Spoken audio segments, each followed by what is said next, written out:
química. Vamos ver a questão 94. Um microempresário do ramo de cosméticos utiliza óleos essenciais e quer produzir um creme com fragrância de rosas, tá? Essa parte de cosméticos também cai bastante, ok, né? Normalmente, eles possuem várias fórmulas orgânicas, né? E o pessoal do Enem, né, do INEP no caso, gosta muito de pincelar, né, essas fórmulas, essas funções orgânicas utilizadas em óleos essenciais, que são, né, entre aspas, princípio ativo, né, dos perfumes, para fazer questões de química. Tá? O principal componente do óleo de rosas tem cadeia poliinsaturada e hidroxila em carbono terminal. O catálogo dos óleos essenciais apresenta, para a escolha da essência, estas estruturas químicas. E aí temos várias estruturas aqui. E vem a questão: qual substância o empresário deverá utilizar? Clássica questão de cadeia nelicismo. Acho que é algo muito tão importante de supra-sumo, né, para ser comentado. É uma questão bem estilos vestibulares antigos, se bem que eles contextualizaram de uma forma legal, né, falando dos óleos essenciais e tudo. Mas é a clássica questão de cadeia carbônica, né? Ele dá lá a descrição da cadeia e você vai ver qual composto se encaixa naquele tipo de cadeia que ele quer que você encontre, né? E a gente volta e vê que ela é poliinsaturada.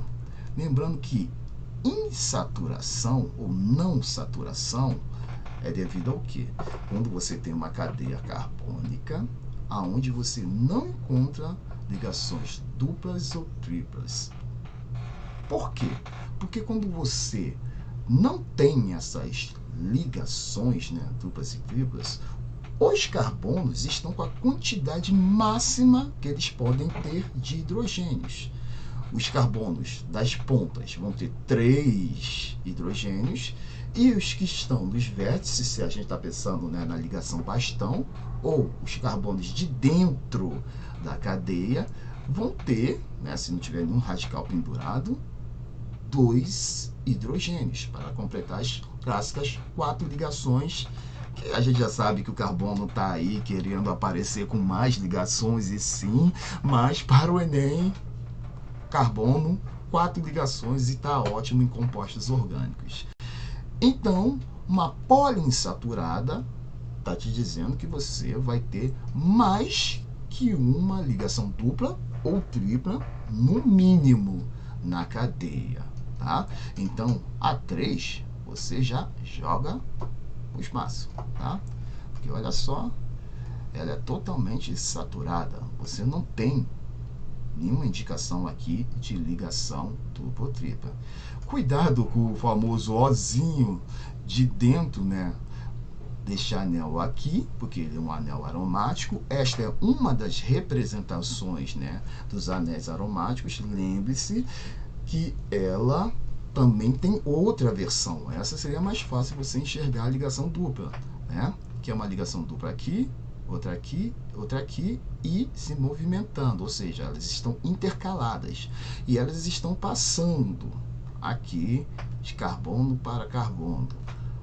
E por causa disso, porque não é uma coisa lentinha, é uma coisa muito rápida, você pode dizer que o efeito, que nem um sonho de um pesquisador, que eu não vou perder muito tempo contando a história que eu e tudo, mas de um pesquisador, foi ver que quanto mais elas iam trocando com a alta velocidade delas, mais a forma que se mostrava, né, do que ele estava vendo era uma circunferência, tá? Por causa da velocidade delas lá trocando as posições.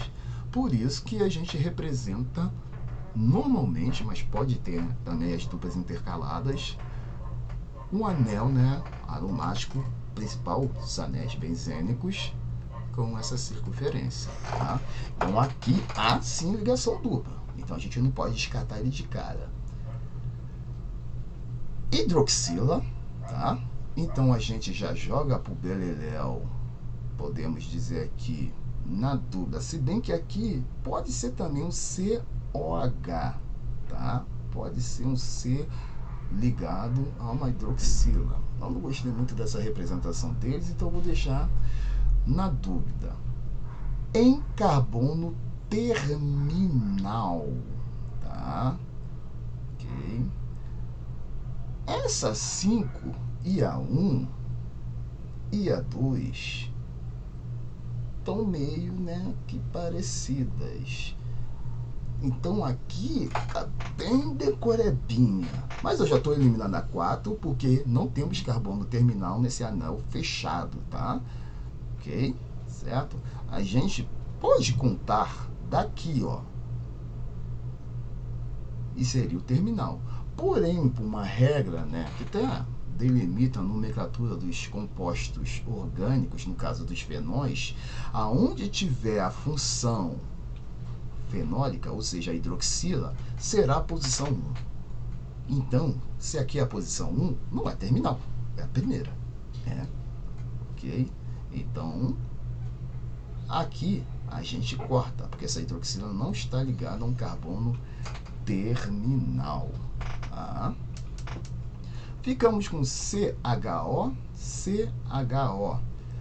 que nas regras, tá, da nomenclatura e da descrição, né, dos compostos orgânicos, estou dizendo que na forma que você vai desenhar, né, a ligação da fórmula bastão, que todas aqui são fórmulas bastões, se determinou que para você ter uma hidroxila, você tem que representar por OH, tá?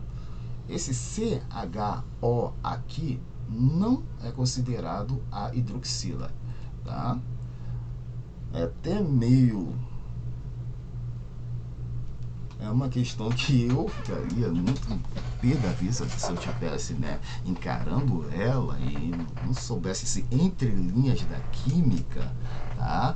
Mas a 2 e a 5 estão descartadas, ok? Esse CHO aqui, ó, não é hidroxila. Só a 1 possui uma hidroxila com insaturações, ou seja, ela é polissaturada, tem 2, e está no carbono terminal. Ok? Certo? Resposta letra A. Ou seja, a primeira é a resposta. Caminhando, uma questão de biologia. Temos aqui uma questão de química, a questão de estequiometria com um pouquinho de cinética lá no meio, mas cinética e estequiometria caminham juntas, na verdade, dentro da cinética, quando você coloca cálculos, os cálculos vão ser estequiométricos, é uma questão da clássica meia-vida, tá? Vamos ler a questão.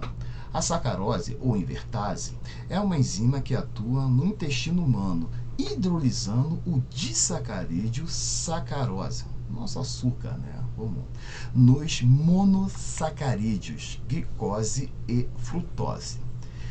Em um estudo cinético da reação da hidrólise da sacarose, ou seja, aqui meteu a cinética química, cuja fórmula é C12H22O11, foram dissolvidos 171 gramas de sacarose em 500 ml de água, né? Botou o açúcarzinho lá na água, se bater um pouquinho, né, com um bastão de vidro, que é inerte, para não reagir, e observou-se que a cada 100 minutos, olha o português aqui já te dando uma dica, a cada 100 minutos, ou seja, a partir do instante zero, se olhou em 100 minutos, passou-se mais 100 minutos, se olhou de novo, mais 100 minutos, se olhou de novo, ou seja, 0, 100, 200, 300, e aí vai parar alguma hora, né? Porque senão vai ficar uma resposta infinita aí,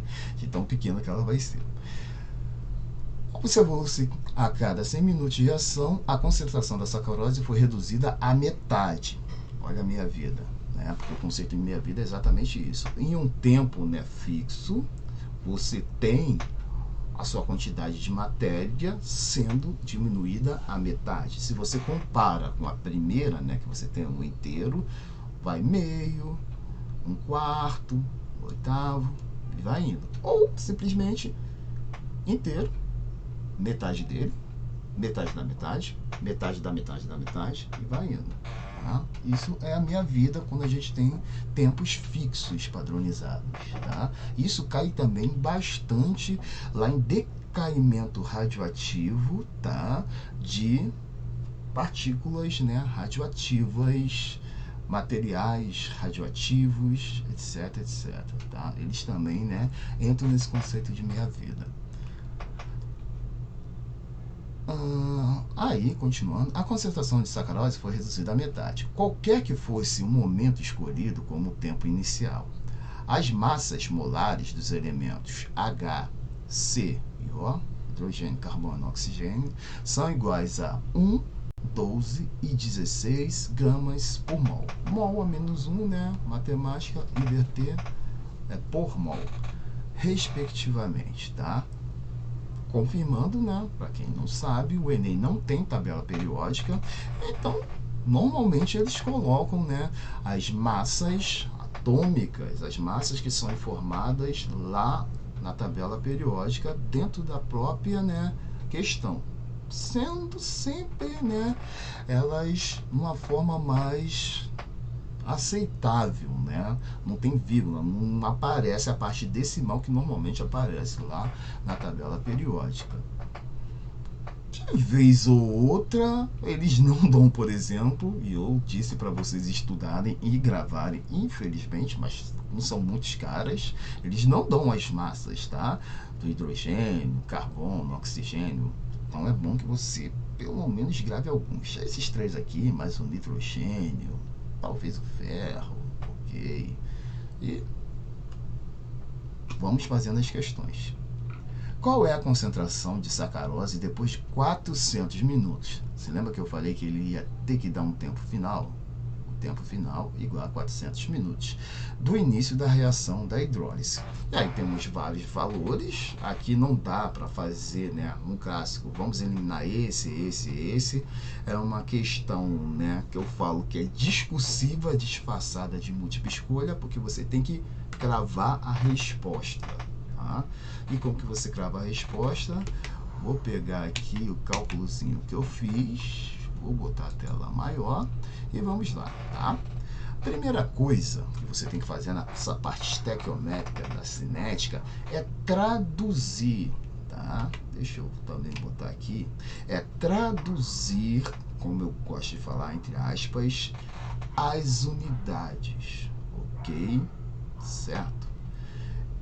Ele te deu a massa de cada um desses elementos, porém ele não te deu a massa da sacarose, né, no total.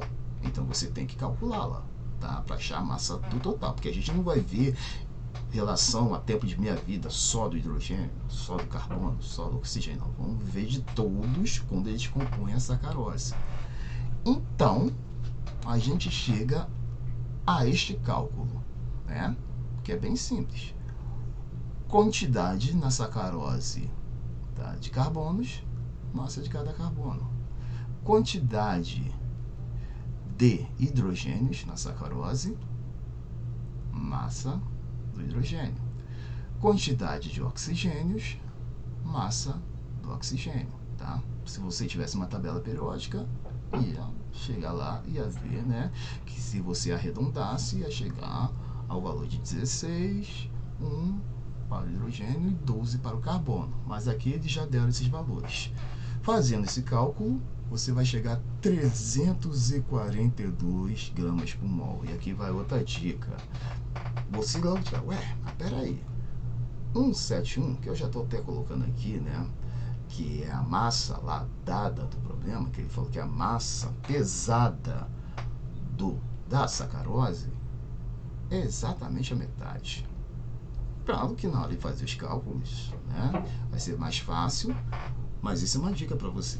Se de cara você já vê que os números são bem proporcionais, ou seja, um é a metade do outro, ou é a quarta parte, ou se você quiser preferir, um é o dobro do outro, um é o outro vezes 4, vezes outro, quer dizer que a maioria dos seus cálculos, isso é em 99% dos casos, serão cálculos exatos, com números fáceis de você calcular. Isso é o Enem. Antigamente, no vestibular, não. Você trabalhava com vírgula decimais direto. O Enem meio que quebrou isso, e a imensa maioria das questões que você tem cálculo dentro de química são com números exatos, e para facilitar seu cálculo, já que você não vai ter calculadora, né? Então, logo após você achar a massa de sacarose, a gente vai começar a nossa tradução, como eu falei. Veja que a massa é em gramas por mol, certo? É a massa que você pesa de sacarose e você descobre 1 mol dela. Como eu gosto de dizer, né? Quando você calcula com os valores lá da tabela periódica, para 1 mol daquele cara que você está calculando, tá? Você pegou carbono, oxigênio, hidrogênio, multiplicou pelas quantidades, né, da fórmula molecular desse cara. Quando você acha a quantidade de gramas, vai ser em 1 mol. Por isso que a gente coloca a unidade de gramas por mol. Porém, a gente tem que meio que se livrar dessa grama, né? Como a gente está falando em concentração, com volume, é melhor trabalhar só com 1 mol, né? Então você faz um cálculozinho rápido. Se ele está dizendo que ele pesou, antes de botar no copinho com água, a sacarose, e foi exatamente 171 gramas, ele vai ter que ter uma equivalência disso para o mol, certo? Porém, você, após fazer esse cálculo aqui, e na minha explicação sobre a tabela periódica, sabe que 342 gramas exatamente de sacarose, você vai ter 1 mol.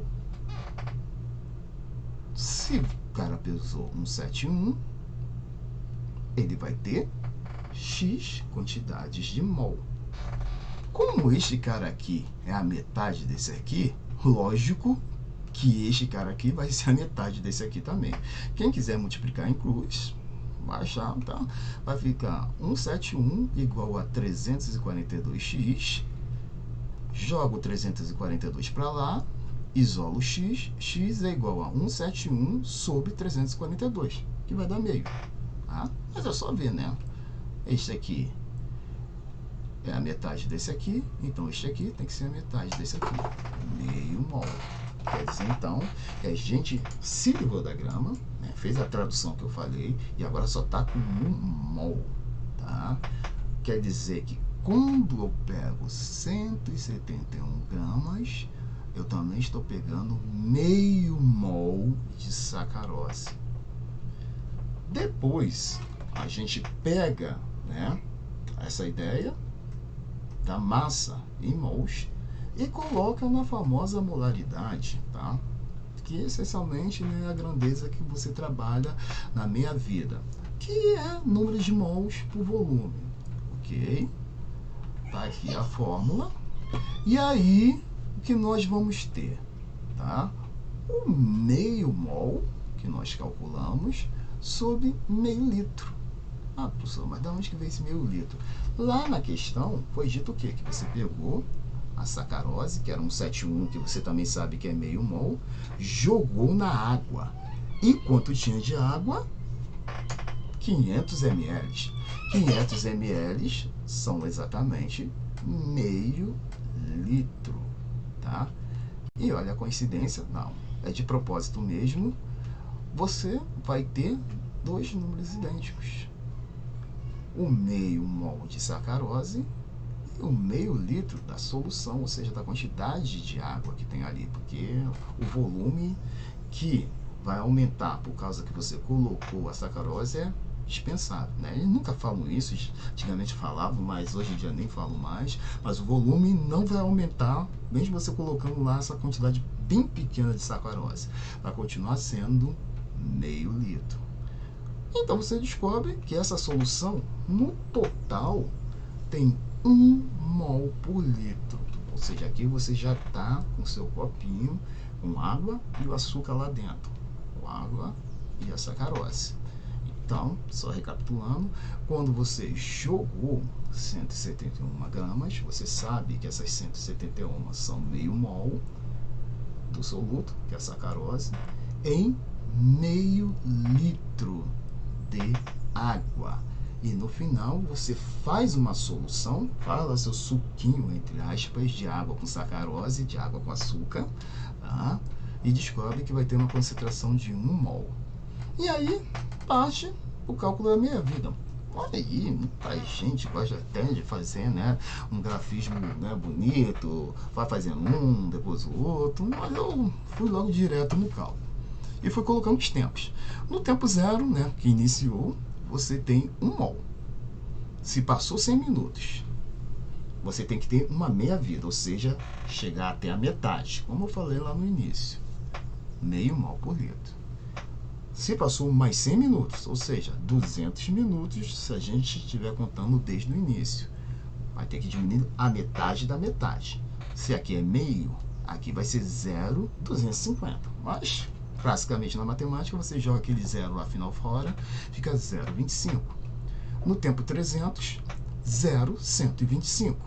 No tempo 400, que aqui a gente para, porque ele quis, que ele pediu, você vai ter 0,0625. E aqui a unidade, mol por litro, que vai até o final.